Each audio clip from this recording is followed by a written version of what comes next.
All right, for our warm up on this circuit, we're going to sit with our legs straight out. We're going to need to be kind of close to our anchor. We're going to press straight out and have tension in our band. We're going to lift up one leg, go back down. Lift up the other leg, go back down. I'm trying to sit up tall and I'm pressing out, keeping my abs engaged, and I'm trying to straighten out my legs. You can tell I'm not excellent at this one either. I'm trying to sit up tall, get my core engaged, chest up, pressing out, and then lifting each leg one at a time, trying to do 8 to 10 on each side. After that, I have 2 bands here that are tied together. All right? I'm gonna get the butt bands right out in front of my chest, squared up. My outside foot is gonna go forward and my inside foot is gonna go back. Boom, and I'm catching. Back up. Outside forward, inside back, catching. No movement up here at the torso. I can't let it rotate me. I can't let it pull my body in. I'm holding here, boom, catch. At first, you can start by catching and landing a little bit higher, but eventually we want to work into a low landing and make sure that that outside foot moves forward. We don't just want the inside foot to move back. That outside foot has to go forward. It can't be just like that. The outside foot has to go forward. You'll do 6 to 8 on each side. Then we're going to come here. I've got the stick mobility sticks. You can use dowel rods, PVC pipe, anything you got. We're going to come here, staggered stance, reach overhead. I'm pushing my hands from the front of my chest into the sticks. So I'm trying to kind of push the sticks through the wall, keeping my shoulders back, and I'm just letting the humerus rotate in that shoulder joint. Shoulder blades are able to move, and I'm making sure I'm breathing. I'm not arching my spine, keeping my pelvis locked down. I'm getting a good stretch here while I'm being active, pushing into the stick. So I'm going to do that for about 45 seconds, and then I'm going to come here and I'm going to do a little tricep extension. The further I walk away from the sticks, the more challenging this will be.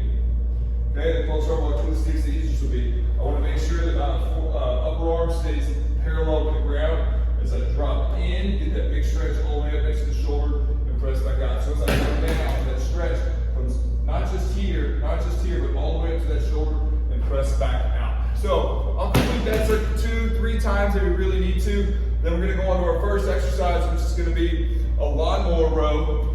We're going to get to the front of a bench, okay? I'm sorry, to the side of the bench. We're going to have one knee on the bench, that same hand on the bench. We're going to be up on a toe, and I want that weight on that toe. So this side here is for balance. This side here is where we're going to have our weight, and we're going to row. And I'm going to find that big toe, and I'm going to push it into the ground. And I get a big, huge range of motion with that shoulder blade and that arm. Pulling that shoulder back. We got 10 big rows on each side. Then we have access to the sled. We're going to squat, rip the sled, step back and get tension with the long straps. If you don't have access to the sled, we're going to squat down. We're going to have a cable in front of us. We're going to squat down with the handles of the cable. Make sure you step back and get tension. We're going to stand and rip. Stand and rip. So the start position or the reset position is always butt down, arms out. We're going to stand using our lower body to give us some energy that travels through the core into our row. Squat, rip, squat, rip. Okay? So if you don't have access to the sled, let's use the cables. We'll do 15. We want to get a little kind of quick motion on that. Make sure that the weight is not pulling you forward, but we still have slack on the end. When we go down, that weight stack won't hit.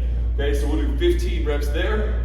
We'll do 4 rounds of that. So you have 10 rows on each side, followed by 15 squat rips on the cable or sled rips. You want to go down, you want to do about 8 to 10 rips with the sled. 4 rounds there. For our second circuit, we're going to go into a kettlebell swing into medicine ball lateral jumps, okay? So on our kettlebell swing, remember we set up behind the bell, okay? We set our weight back into our butt, our feet, our roots in the ground, so my big toe is down, the kettlebell's on its side, I shoot it back, I'm gonna throw my hips forward.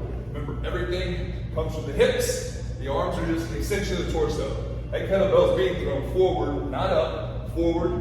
Keep that chest tall, keep the weight in the toes and the heels evenly distributed. You have 12 reps, finish there. Catch your breath, take your time, and we're gonna have a med ball lateral jump. Make sure your space is clear. We're gonna jump from one side to the other, keeping the inside foot inside. Don't let your body swing and open that way. We wanna load up into the hip and then jump to the other side. Try not to be super tall here. You'll roll your ankle. We're trying to load all that energy into the glutes and the quads so you can jump the other way. The med ball is gonna give us a little extra momentum, going whichever direction that we're trying to change. So we jump to the right, it swings out to the right, and then we jump. And we're trying to get big turns, and that's adding to our momentum going the other way. So that's just extra energy that we have to load up and send the other direction. So we're gonna do 12 total jumps here. 12 swings, 12 total jumps. Take a little time between them, and then take a little time after those jumps to go back to that kettlebell swing. Let that heart rate come back down. We're gonna do 4 rounds. All right, for this last circuit, we're gonna need a small, tiny loop band if you have one. If you don't have one, we can do this just without a band, but the band definitely adds a whole dimension to it. Strap that between your feet. We're gonna be here, holding kettlebell, dumbbell overhead. Try to keep those ribs back as much as possible. I'm gonna pick up one foot, back down. And I'm gonna keep operating, picking up that same leg, the opposite knee from the arm that is up, driving that arm actively up, keeping those ribs back. I'm gonna do 12 reps on the left, 12 reps on the right, making sure that I'm kicking that foot out forward a little bit. Then I'm gonna come and I've got pull-ups. Now we can do pull-ups straight with an overhand grip here, pulling straight up, letting straight down. We can have a bench here, or we can use the ground to help us. Jump up, and then pull back down. Okay, so if you have a bench, you can put your feet under that. We can go here to our barbell. I know the visual was kind of messed up, but have your barbell underneath. Have your barbell set like a squat. You hang underneath, pull straight up, back down, straight up, back down. If you're gonna do that, make sure you're pulling back into the steel. Don't pull that way, so face out away from where you would enter for a squat. And we'll go through 4 rounds of that. So we're gonna have 12 each side with the overhead marches, and then we're gonna do 6 to 8 pull-ups if you're just doing regular. Okay, if we're doing our jumps, let's try to get 8. And if we're doing the low pull-ups, let's try to get 10 to 12. Again, 4 rounds. Have fun, y'all.